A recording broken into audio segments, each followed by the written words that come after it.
بسم اللہ الرحمن الرحیم۔ محترم سامعین، آج آپ لوگوں کے سامنے سورہ بقرہ کی 9ویں رکوع آسان ترجمے کے ساتھ پیش کی جا رہی ہے۔ اعوذ باللہ من الشیطان الرجیم، بسم اللہ الرحمن الرحیم۔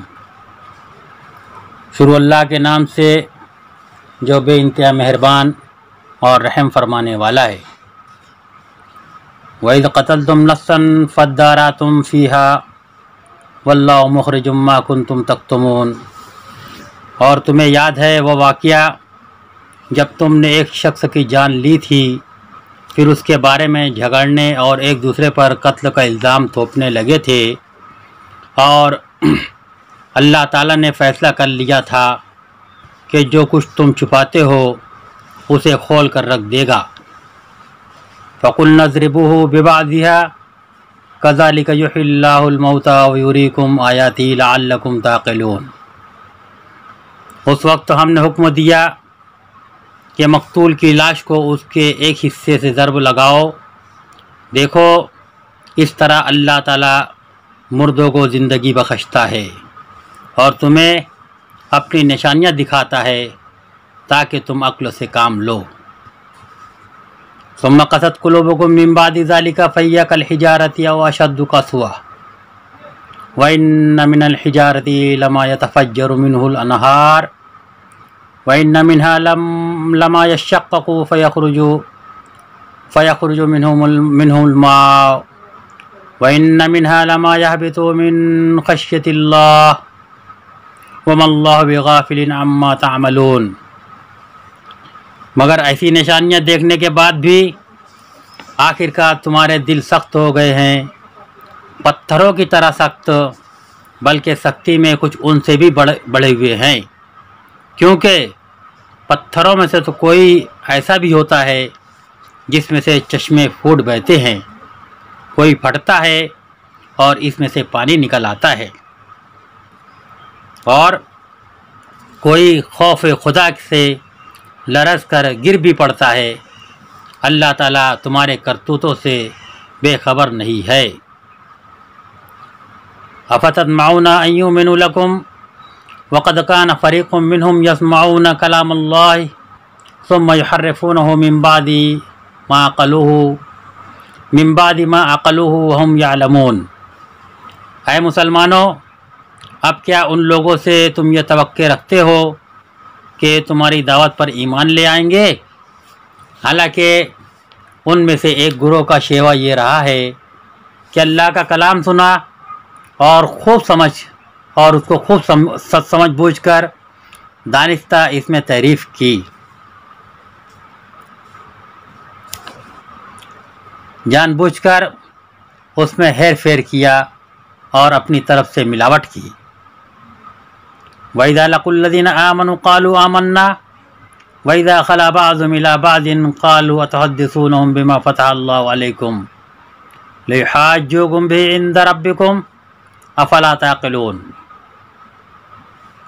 محمد صلی اللہ علیہ وسلم پر ایمان لانے والوں سے ملتے ہیں تو کہتے ہیں کہ ہم بھی انہیں مانتے ہیں، اور جب آپس میں ایک دوسرے سے تخلیے کی بات چیت ہوتی ہے تو کہتے ہیں کہ بیوقوف ہو گئے ہو، ان لوگوں کی وہ باتیں جو بتاتے ہو جو اللہ تعالیٰ نے تم پر کھولی ہیں تاکہ تمہارے رب کے پاس تمہارے مقابلے میں انہیں حجت پیش کر دیں۔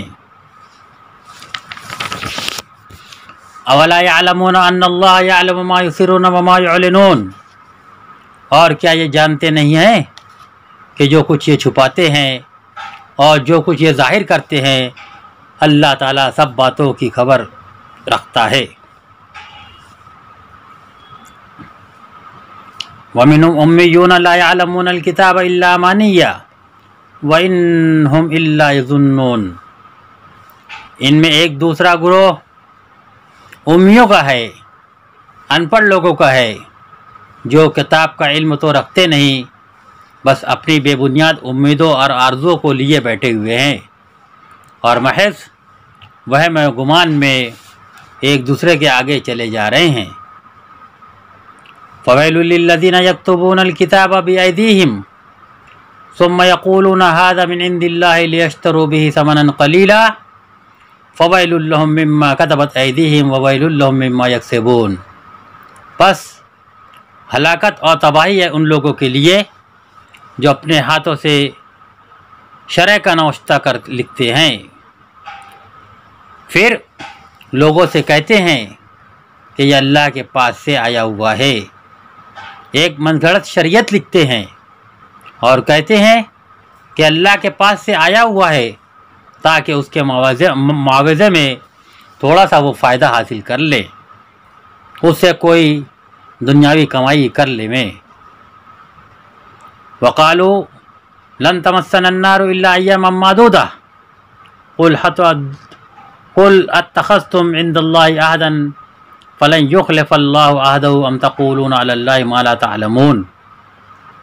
ان کے ہاتھوں کا یہ لکھا ہوا ان کے لیے تباہی کا سامان ہے، ان کی بنائی ہوئی من گھڑت شریعت ان کے لیے تباہی کا سامان ہے، یہ ان کی کمائی بھی ان کے لیے موجب ہلاکت ہے۔ وہ کہتے ہیں کہ دوزخ کی آگ ہمیں ہرگز چھونے والی نہیں مگر یہ کہ چند روز کی سزا مل کر رہے گی۔ ان سے پوچھو کیا تم نے اللہ سے کوئی عہد لیا ہے جس کی خلاف ورزی تم کر رہے ہو، یا بات یہ ہے کہ تم اللہ کے ذمے اس بات کو ڈال کر ایسی باتیں بتا دیتے ہو جن کے متعلق تمہیں کوئی علم نہیں کہ اس نے اس کا ذمہ لیا ہے۔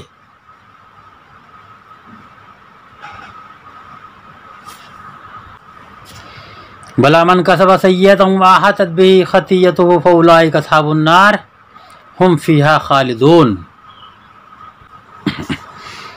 آخر تمہیں دوزخ کی آگ کیوں نہ چھوئے گی؟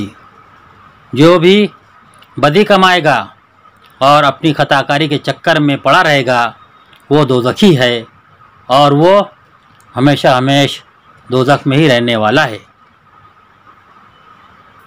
والذین آمنوا وعملوا الصالحات اولئک اصحاب الجنہ ہم فیہا خالدون۔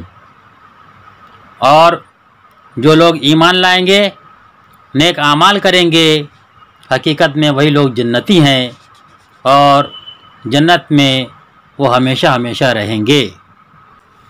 اللہ تعالیٰ سے دعا ہے اللہ تعالیٰ ہمیں صحیح معنوں میں قرآن مجید کو پڑھنے، اس کو سمجھنے اور اس پر عمل کرنے کی توفیق عطا فرمائے۔ اے اللہ ہماری عمر میں، علم میں اور رزق میں خیر و برکت عطا فرما اور ہر وبائی سے، امراض سے ہماری حفاظت فرما۔ اے اللہ آج کے اس پرفتن دور میں اخبارات، سوشل میڈیا، آڈیو ویڈیو کے ذریعے قرآن مجید کے پیغام کو بندگان خدا تک پہنچانے کی ہمیں توفیق عطا فرما۔ اے اللہ اس کی برکتوں سے ہمارے شہر، ملک اور عالم اسلام کے حالات میں تبدیلی عطا فرما۔ وآخر دعوانا ان الحمد للہ رب العالمین۔